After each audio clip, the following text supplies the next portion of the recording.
ഗാഗുൽത്താമലയിൽ നിന്നും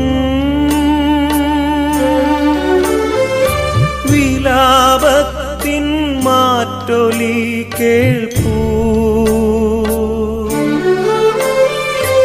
ഏവമെന്നെ ക്രൂശിലേറ്റുവാൻ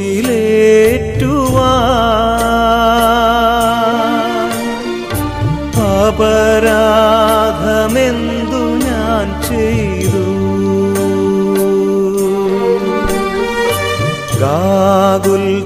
ഗാഗുൽത്താമലയിൽ നിന്നും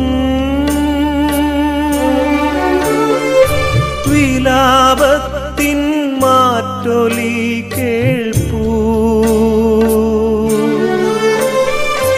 ഏവമെന്നെ ക്രൂശിലേറ്റുവാൻ